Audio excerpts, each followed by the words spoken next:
Assalamualaikum warahmatullahi wabarakatuh.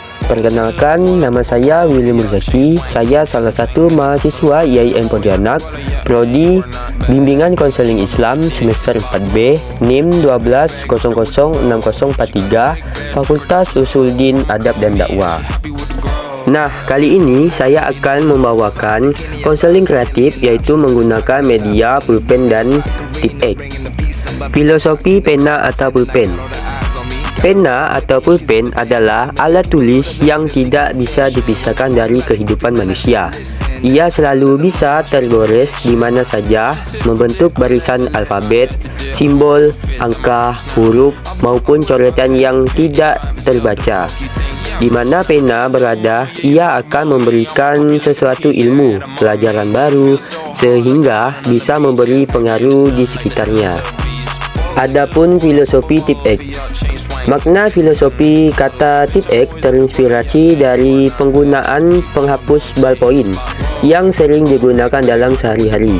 Tip-ek bermakna menghapus kesalahan atau kekurangan dalam suatu hal untuk diperbaiki agar menjadi sesuatu yang lebih baik di masa yang akan datang.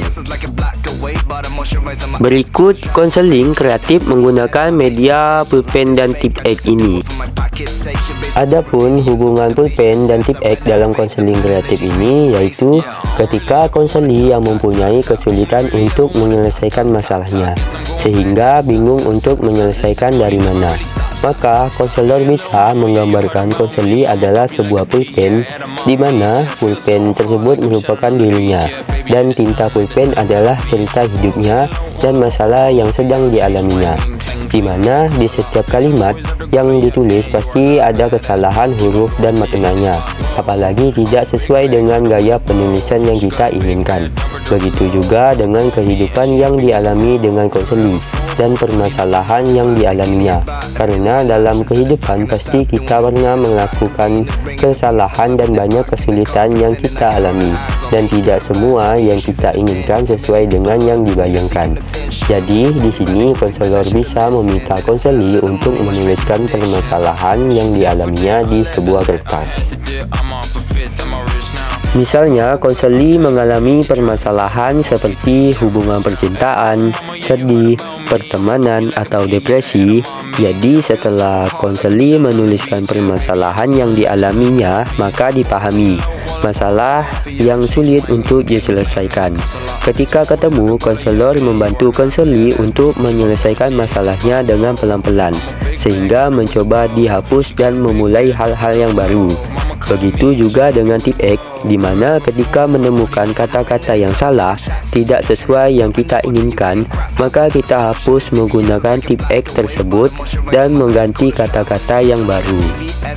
Nah, berikut penjelasan video konseling kreatif tentang media pulpen dan tip-ek ini. Mari simak videonya sampai selesai. Assalamualaikum. Waalaikumsalam, selamat hidup. Ya. Tumben nih Nova main kesini, dari raut wajah Nova kayaknya ada masalah nih. Cobalah ceritakan sedikit, mungkin dapat saya bantu. Ya, adalah masalah sedikit, makanya mau jumpa Bang Wil, karena saya tahu Bang Wil lah yang bisa kasih saran atau nasihat ke saya. Ceritalah apa yang mau Nova ceritakan. Jangan takut buat cerita. Di sini saya akan menjaga kerahasiaan Nova dengan sebaik-baiknya. Coba ceritakan. Dan itu saya tuh ada masalah sedikit lah. Jadi saya tuh tak tahu nak cari kebenaran ataupun nasihat dari siapa. Jadi saya ajaklah Bang Wil, siapa tahu Bang Wil bisa kasih saran atau nasihat. Jadi Nova ni bingung ya mau menyelesaikan masalahnya dari mana dulu. Oke, saya nyarankan gini ya. Nah, di sini saya ada sebuah buku kosong kan. Nah, jadi di sini juga saya ada pen sama apa nih, tip-ek. Nah, saya coba Nova tuliskan masalah Nova di buku ini dengan pen ini. Coba Nova tuliskan apa yang ada di pikiran Nova. Tuliskan aja di dalam buku situ. Sudah. Nah, di sini Nova ada banyak sekali masalah ya. Coba Nova terangkan ini masalah yang sangat berat menurut Nova. Pertama tuh saya tuh ada masalah dengan atasan saya. Saya tuh bingung mau kayak mana. Cerita tuh saya tuh kemarin tuh tak ada masuk kerja. Terus atasan saya tuh hari-hari sebelumnya tuh tak ada masuk. Jadi saya kira tuh pas hari kemarin tuh dia tak ada masuk. Jadi saya tuh tak ada masuk. Saya tuh tak ada kasih izin ke dia. Ternyata dia tuh ada masuk. Terus ngambil kunci, minta kunci, tapi saya tak ada angkat teleponnya. Terus dia datang ke rumah saya, ngambil kunci itu. Mungkin karena itu dia marah ke saya. Sampai sekarang kunci ini tak ada dikasih ke saya. Yang kedua tuh saya tuh ada konflik sama sahabat saya. Dia tuh kayak menjauh dari saya. Jadi saya minta saran lah sama kamu ini. Jadi begitu ya Nova. Mungkin untuk masalah Nova yang tadi ya kan, mungkin atasan Nova itu tidak acuh sama Nova, atau slow respon, mengabaikan chat Nova. Mungkin atasan Nova juga sibuk dengan kesibukannya dan juga sibuk mengurusi masalahnya. Tidak mungkin kan atasan tidak ada masalah atau tidak ada pekerjaan lain. Kita tidak tahu juga. Jadi kita itu nggak harus berburuk sangka dengan atasan kita. Alangkah baiknya Nova itu mendatangi atasan, yaitu minta saran kepada dia atau berbicara kepada dia kan, konsultasi perkembangan Nova itu gimana dalam pekerjaan. Dan juga kalau misalnya Nova banyak kurangnya, coba Nova pikirkan apa kekurangan dari Nova dalam bekerja. Dapat kekurangan Nova silakan. Nah, untuk selanjutnya Nova ni ada masalah dengan lingkungan pertemanan kan. Nah, mungkin kita tu tidak menutup kemungkinan juga harus menuduhnya kenapa dia harus menjauh dari kita kan. Mungkin Nova sering bertanya-tanya dan sering menyalahkan dia kan, kenapa dia selalu menjauhi Nova. Ya, mungkin ni Nova ya, mungkin dia ini ada kesibukan lain. Kita tidak tahu juga kesibukan orang lain. Biarpun kita ada waktu untuk dia, ada selalu menemani dia sedih kan, berkeluh kesah. Kita tu tidak tahu juga lingkungan kesibukan dia itu gimana kalau di dalam dunia pekerjaan. Dan juga kalau misalnya dia sudah memasuki pekerjaan, itu kemungkinan dia sudah nyaman ke lingkungan pertemanan yang baru kan. Jadi dia itu lama-kelamaan dia asik dengan lingkungan pertemanan yang baru kan, asik dengan kesibukan temannya yang baru, ikut kesana kemari, sering ngumpul dengan temannya baru. Itu bisa membuat Nova dia melupakan Nova. Ya, jadi lupa dengan sahabatnya yang lama. Dan tanpa Nova sadari, mungkin ada teman dekat Nova yang lain yang sering memperhatikan Nova, ada waktu untuk Nova, walaupun Nova mencuekin dia. Mungkin dia itu selalu menanya kabar tentang Nova kan. Nova sakit, dia sering jenguk atau ngajak jalan-jalan atau ngajak berkumpul sama teman yang lain. Mungkin Nova sadari. Coba Nova pikir siapa orangnya. Jadi di sini kenapa saya meminta Nova untuk menulis di sebuah buku. Jadi di sini saya akan menerangkan. Pen ini ibaratkan Nova. Nova ini mempunyai banyak masalah yang tadi yang telah Nova sebutkan kan. Jadi tinta ini adalah jalannya kehidupan Nova.